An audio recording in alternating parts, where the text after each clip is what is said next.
Hi guys, I'm back with Freddy, Vampires Coming.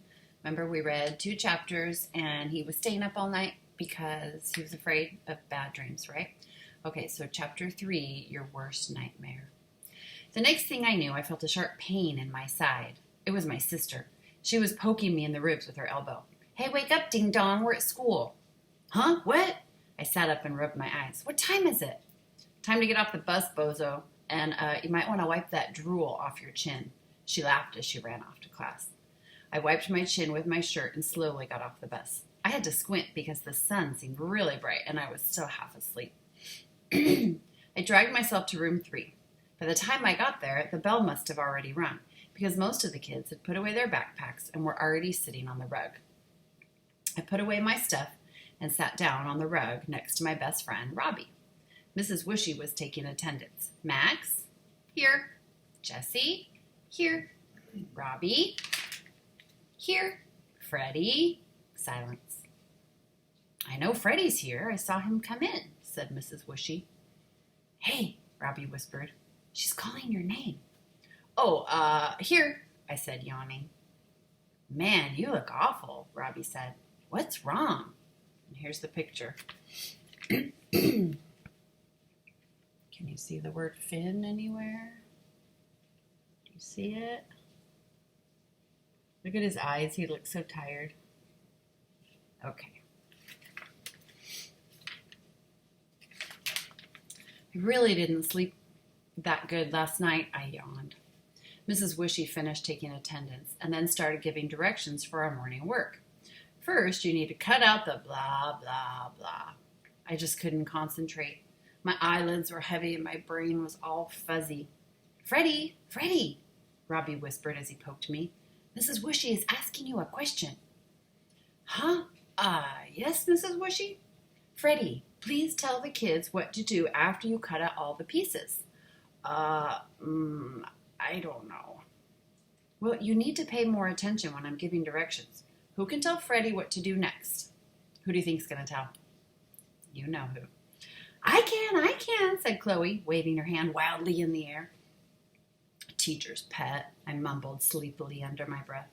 Mrs. Wishy finished explaining. Here he is again, saying, I don't know. Do you see Finn anywhere? All right. She finished explaining how to arrange the cut pieces, and then we all went to our seats to start working.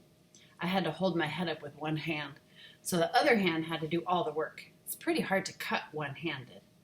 Why are you so tired? Robbie asked. I can't sleep. I keep having these really scary nightmares, like a huge, ugly vampire is chasing me. I can't get away. He grabs me and sucks out all my blood. My heart started beating really fast just from telling the story. Cool, Max said and laughed. He's the biggest bully in the whole first grade. I can't believe you think that's scary. You're such a baby. No, he's not, said Jesse. I was having really scary vampire nightmares, too. Here he is cutting with one hand. I don't think that's possible, right? We need one to hold the paper. They were sucking my blood and then cutting me up into little pieces and gobbling me up. It was creepy. Stop at this instant, said Chloe, stamping her foot. Don't say things like that. You're scaring me, she said, covering her ears. Well, I'm not scared anymore, said Jessie, because my abuela told me that vampires don't like garlic. So? I said. So silly. I put garlic in my room to make them stay away. And it really works? Yeah, said Jessie. I haven't had any more vampire nightmares. Wow, thanks, Jessie. I know what I'm going to do right after school. That is, if I can stay awake till then. Chapter 4, The Secret Mission. Robbie was coming over to my house after school to play, so I figured we could both go on a secret spy mission to get the garlic. We made our plans on the bus ride home. As soon as the bus dropped us off, we ran into the house, and I bumped right into my mom. She was coming down the stairs. Hey, what's the rush? Sorry, Mom, I didn't see you there. And where did this sudden burst of energy come from? This morning you were so exhausted you fell into your oatmeal. He did? Robbie said, covering his mouth and trying not to laugh. I glared at him. It wasn't that funny. It really was funny, my mom said, chuckling. Oh, Robbie, if you only could have seen him with his oatmeal smushed all over his face. Now Robbie was really cracking up. I'm sorry I missed it. Thanks for sharing that, Mom. Well, we've got a lot of homework to do, so we'll see you later, I said. I grabbed Robbie and started running upstairs. Wait, my mom yelled. Don't you two want a snack? No thanks. Like I said, we've got a lot of work to do. You sure you don't want a snack? No, that's okay. We'll let you know if we need you. Well, okay. I'll be in my office making some phone calls. Perfect, I thought. Here's Robbie laughing at him. Freddy looking at him mad. You see the fin? Okay. That will give us time to sneak down to the kitchen and look around for the garlic. My dad was at work, Susie was at her dance class, and once my mom got on the phone, she could talk for hours. She'd never hear us. We dashed to my room, dropped our stuff on the floor, and went over our plans for the secret garlic mission. We would have to be really, really quiet. If we got caught, I would be in big trouble because, according to my mom, the only room in the whole house where you were allowed to have food is in the kitchen. No ifs, ands, or buts. No breakfast in bed. No snacks in front of the TV. Nothing.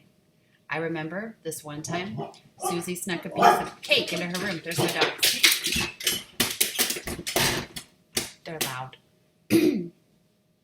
My mom found out, and Susie got in big trouble. She couldn't watch TV for a week. We took off our shoes because the kitchen floor was sparkly clean and our shoes might leave footprints. My mom is like a detective that way. She always knows when someone has walked across her clean floor. We didn't want to leave any clues behind for her to find. Hey, do you have a black sweatshirt and some sunglasses? Robbie asked. Why?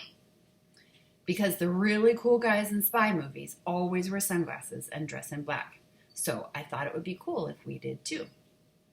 We got sunglasses and black sweatshirts. And then I went into my closet and pulled out this new tool belt my dad gave me for my last birthday.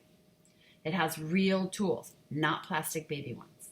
There's a hammer, nails, a wrench, and a flashlight. You never know what you might need on a secret mission, so I hooked it around my waist. Hey! What about me? Said Robbie. Don't I need tools too? Just this, I said, handing him a walkie-talkie.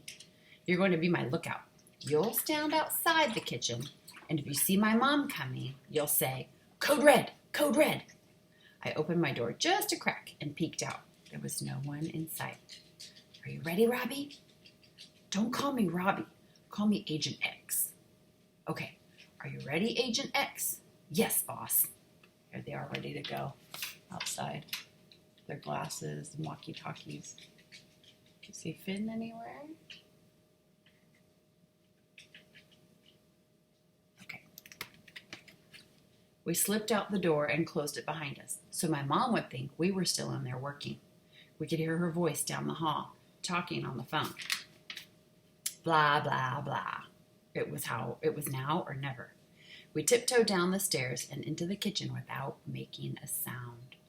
Okay, you go hide outside the kitchen door. Don't forget, if you see my mom coming, you radio me and say, Code Red, Code Red. Yes, boss. Robbie slipped out the door, and I started snooping around. Now, the only problem was this.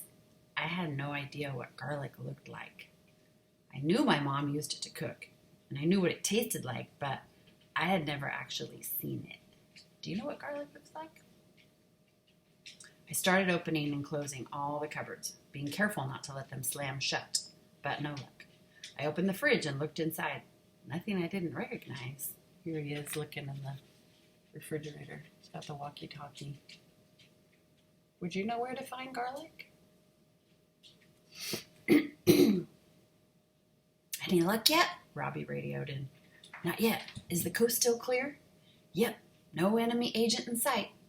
Huh? No, your mom's not coming. By the way, do you know what garlic looks like? Yeah, it's powdery. My mom shakes it on stuff.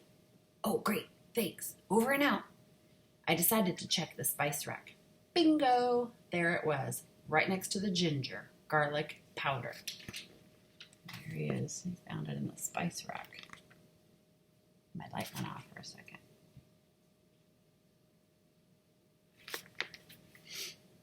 Code red, code red.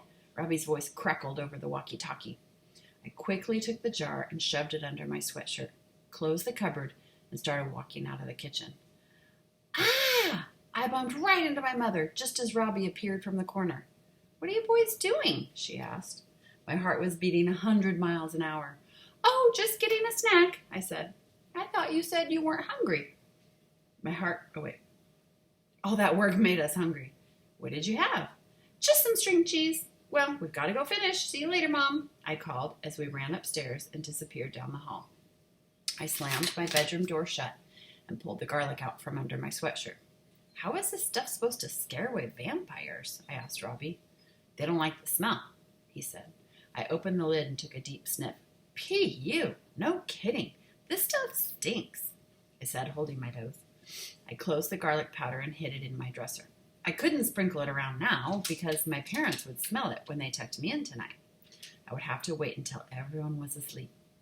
Whew, that was a close one, I said, slapping Robbie on the back. Thanks, pal. You mean Agent X. Thanks, Agent X. Anytime. That's what friends are for. So the next chapter is chapter 5, Vampires Beware, and I'll read that tomorrow. All right. See you guys later.